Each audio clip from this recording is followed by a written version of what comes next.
Bismillahirrahmanirrahim. Assalamualaikum warahmatullahi wabarakatuh.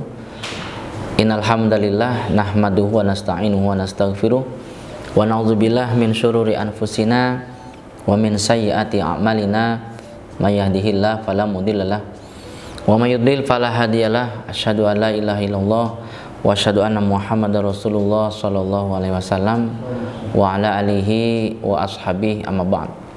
Saudaraku sekalian yang semoga selalu dirahmati oleh Allah, agama Islam yang merupakan rahmatan lil alamin, rahmat bagi seluruh alam, ini adalah anugerah yang terbesar yang ada di dunia ini, yang ada dalam kehidupan kita.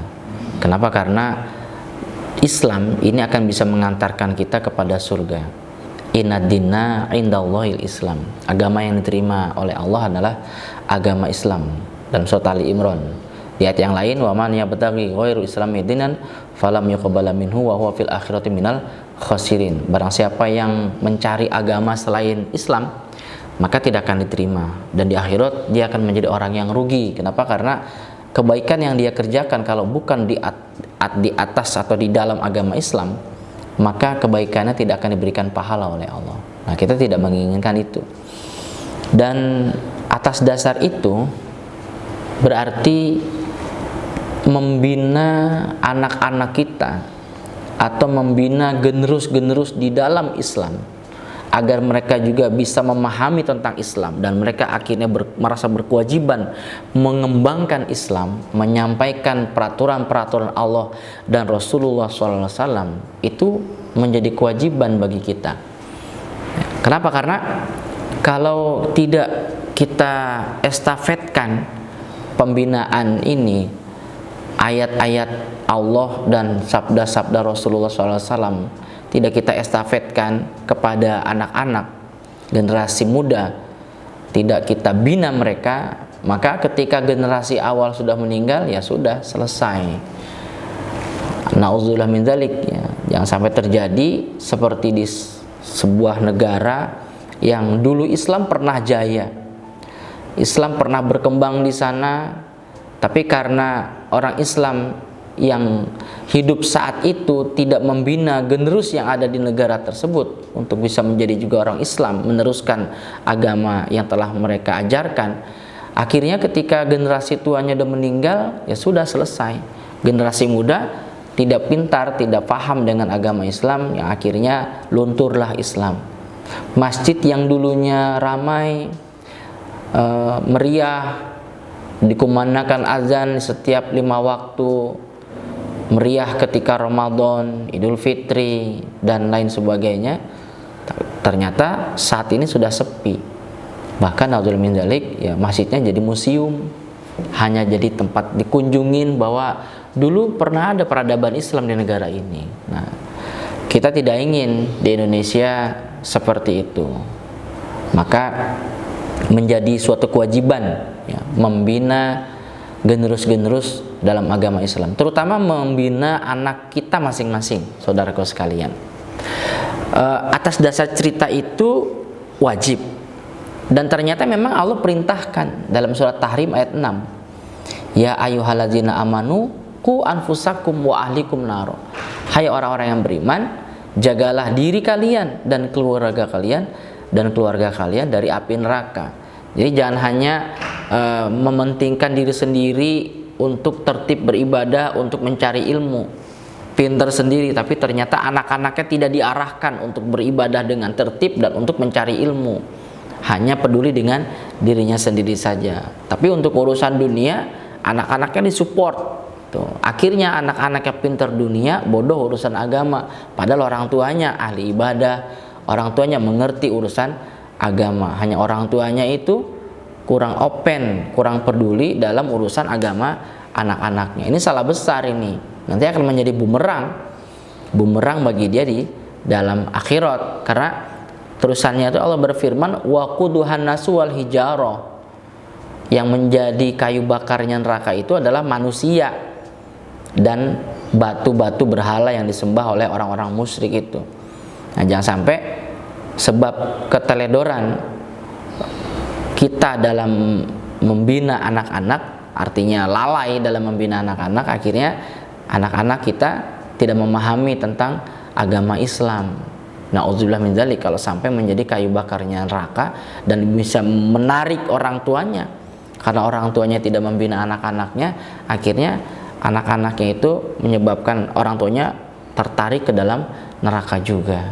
Kalau sudah di neraka, alaiha malaikatun ghiladun syidad. Di dalam neraka itu ada malaikat yang kejam, kuat.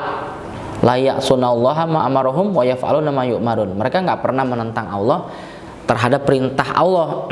Jadi kalau memang tugasnya itu mukulin orang yang di neraka, akan dipukul. Nggak peduli siapa saja yang ada di dalamnya. Jadi artinya di dalam surat Tahrim ayat 6 itu mewajibkan kita untuk mendidik, membina anak-anak kita.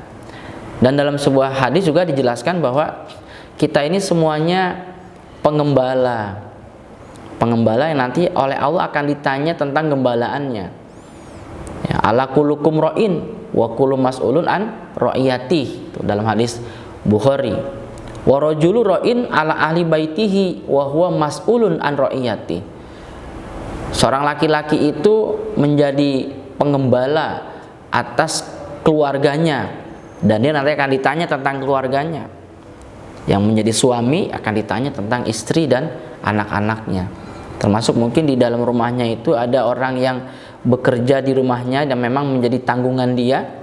Ya, itu pun dia harus mengurus tentang agamanya, mengajarkan, menasehati, tidak mendiamkan. Bahkan perempuan juga sama, wal mar'atu ra'iyatun ala ahli baiti zaujiha wa waladihi wa hiya mas'ulatun anhum. Seorang istri juga bertanggung jawab terhadap keluarganya suami dan anak-anaknya suami. Membantu suami di dalam mendidik anak-anaknya agar menjadi anak-anak yang solih dan solihah, memahami Islam sehingga bisa melanjutkan tongkat estafet perjuangan di dalam mengembangkan agama Islam. Nah, kalau memang sebagai orang tua mensyukuri diberikan anak oleh Allah, maka muliakanlah anak dengan cara dididik dan kemudian dicontohkan tentang adab yang benar, akhlak yang baik. Kan kata Nabi itu, manahala walidun liwaladihi afdalu min adabin hasan. Pemberian yang terbaik diberikan oleh orang tua kepada anaknya adalah pemberian budi pekerti yang baik. Orang tuanya memberikan contoh. Kalau dalam hadis Ibnu Majah, Nabi bersabda, akrimu auladakum wa ahsinu adabahum. Muliakanlah anak-anak kalian dengan cara kalian mengajarkan ilmu Islam kepada dia. Mulai dari ilmu yang kecil sampai ilmu yang besar. Dan praktekkan, contohkan, simulasikan tentang budi pekerti yang baik untuk mereka.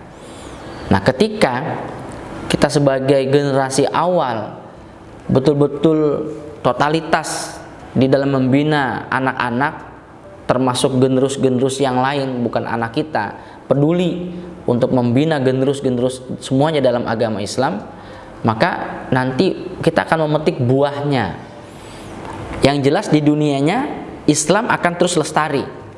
Kenapa? Karena ada penerus yang telah kita bina, dan kita pesan bahwa ketika nanti kita udah nggak ada, anak-anak juga meneruskan membina generasi yang setelahnya lagi.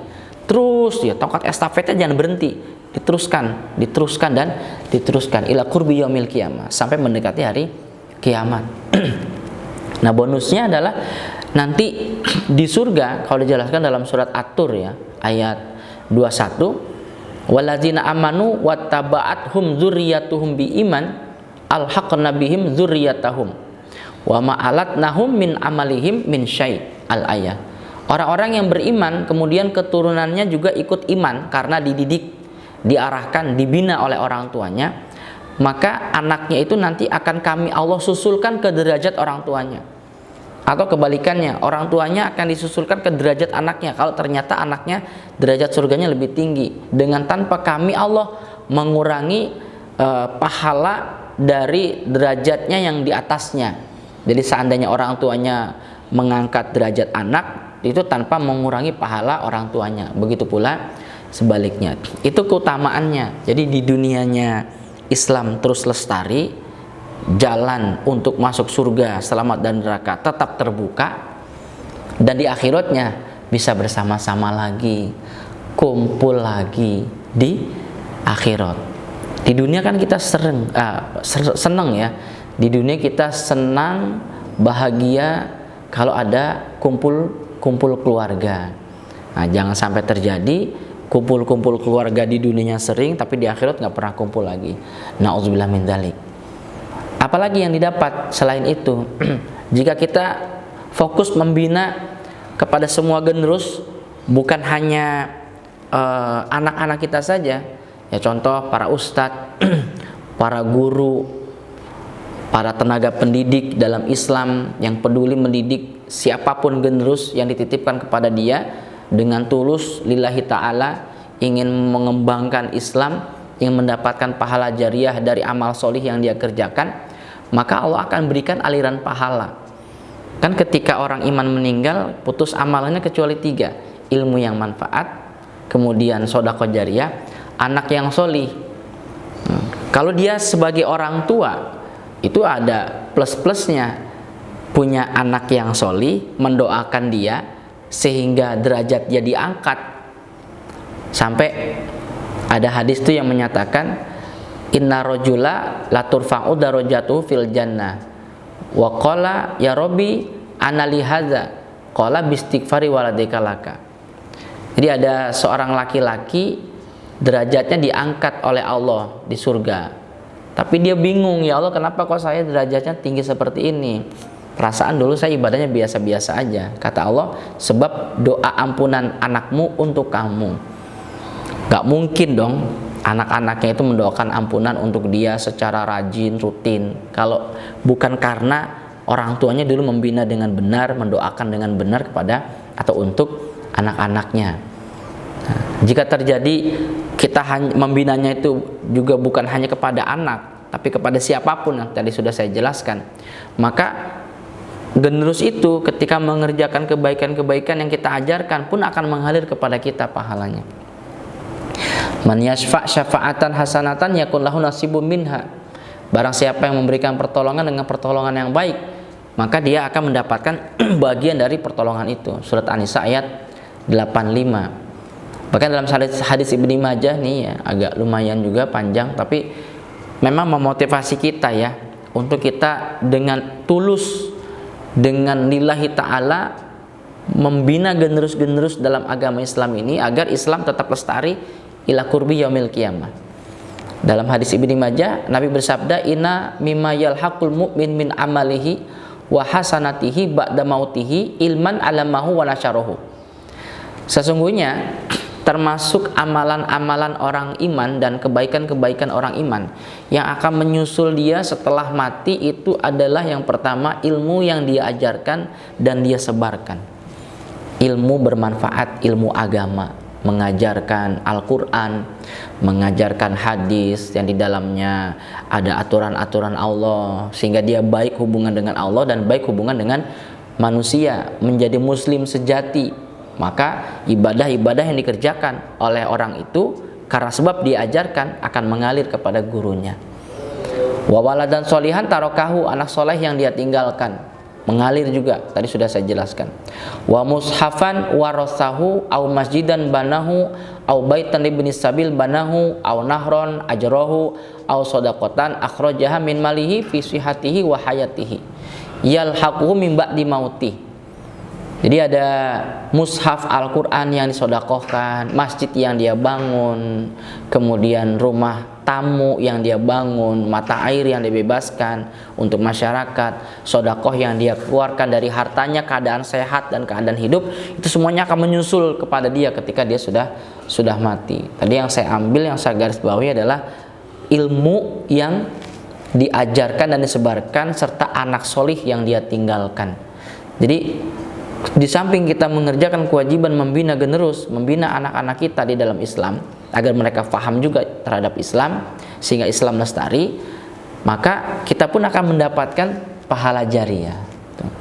Ya, mudah-mudahan kita terus diberikan semangat oleh Allah di dalam menjalankan kewajiban kita untuk menyebarkan Islam dengan cara membina para generus. Jangan sampai mengalami sesuatu yang pernah diucapkan oleh Salman Al-Farisi tapi yang sisi jeleknya. Kita harus mengalami perkataan Salman Al-Farisi yang sisi baiknya. Salman Al-Farisi mengatakan, ini ada dalam hadis Ad-Darimi, la yazalun nasu bi khairin ma baqil awal hatta yata'alamal akhir. Jadi orang Islam ini, manusia ini akan selalu berada dalam kebaikan selama generasi awal, generasi tua masih hidup dan generasi muda mau belajar darinya, mau menimba ilmu darinya. Jadi ketika generasi tuanya meninggal, ilmunya udah pindah. Nah, yang bahaya adalah faiza halakal awal qabla ayata'alamal akhir halakan nas. Ini yang bahaya. Ketika generasi tua sudah meninggal sebelum generasi muda belajar dari mereka, maka rusaklah manusia. Rusaklah manusia maksudnya Islam tidak berjalan lagi. Islam berhenti. Yang tadi saya sudah ungkapkan di awal, di sebuah negara ada Islam pernah jaya di sana, tapi sekarang sudah tidak ada lagi. Bahkan masjidnya sudah tidak ada yang sholat, masjidnya di museum, masjidnya sepi. Nah, jika itu terjadi di Indonesia, na'udzubillah min dzalik. Jangan sampai terjadi, wahai saudaraku. Jadi kita harus peduli dan kita berharap di Indonesia, bahkan di negara-negara lain, ya, terus berkembang Islam sehingga siapapun dari keturunan kita yang hidup di masa-masa mendatang tetap menjumpai jalan masuk surga, selamat dari neraka masih terbentang dengan luas, sehingga insya Allah kita bersama-sama, anak turun kita semuanya bisa kumpul reunian di dalam surga. Amin, amin ya rabbal alamin. Demikian, semoga bermanfaat. Mohon maaf atas segala kekurangan. Assalamualaikum warahmatullahi wabarakatuh.